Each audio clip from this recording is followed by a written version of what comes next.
জেলে গুন্ডাদের হাত থেকে ঈশিতাকে বাঁচানোই তোথাকে যে রুদ্রই খুন করেছিল, রোহিত ও ফুলকিকে সেটা জানিয়ে দিল ঈশিতা। হ্যাঁ বন্ধুরা, ফুলকি সিরিয়ালে আগামী পর্বে তোমরা এরকমটাই দেখতে পাবে। পুরো গল্পটা জানতে হলে প্লিজ লাইকদের সঙ্গে থেকো। জেলের মধ্যে এক কয়েদিকে টাকা দেয় রুদ্র তাকে বলে যে এই টাকাটা দিচ্ছি, তুমি এই টাকাটা নিয়ে ঈশিতাকে একেবারেই শেষ করে দেবে, তাহলেই তুমি আরও টাকা পাবে। এই কথাগুলো শুনে ওই কয়েদি টাকাটা নিয়ে নেয়। এদিকে জেলের মধ্যে কোনো একটা ওকেশন হচ্ছে, সেখানে রোহিত আর ফুলকি পারফর্ম করছে, তার সাথে রায়চৌধুরী বাড়ির অনেকেই এসে হাজির হয়েছে। এদিকে ঈশিতা দর্শকের মাঝে দাঁড়িয়ে সেই পারফর্ম দেখতে থাকে। ওই কয়েদি তখন লোকের ভিড়ের মধ্যে নিজের মুখটা চাপা দিয়ে এসে হাজির হয় হাতে ছুরি নিয়ে। সে এসে ঈশিতাকে ওই ছুরি যখন বসাতে যাবে তখনই এসে হাজির হয় ফুলকি এসে ওই কয়েদির হাত ধরে নেয়। আমি থাকতে ঈশিতা দিদির কোনো ক্ষতি হতে দেব না।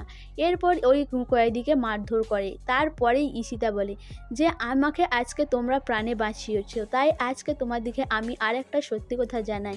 এই যে রুদ্ররূপ সান্যাল, সে কিন্তু আর রোহিতের রক্তে ড্রাগ পাওয়া গিয়েছিল। এর সমস্ত কারণ কিন্তু রুদ্রদার হাতেই কিন্তু সুতো রয়েছে।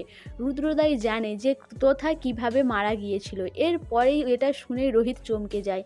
এদিকে ফুলকি বলে যে জামাইবাবু, তোমার খেলা এবার আমি শেষ করবই। তুমি যে দাদাকে মেরেছো সেটা আমি প্রমাণ করে ছাড়বো।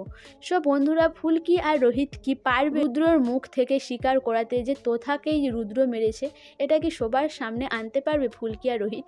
তো তোমাদের কি মনে হয় অবশ্যই আমাকে কমেন্ট করে জানাবে। আর আমার ভিডিওটা ভালো লাগলে প্লিজ সাবস্ক্রাইব করে দিও, আর ফেসবুক থেকে দেখলে অবশ্যই ফলো করে দিও, আর তার সাথে সাথে একটা লাইক করো আর শেয়ার করে দিও।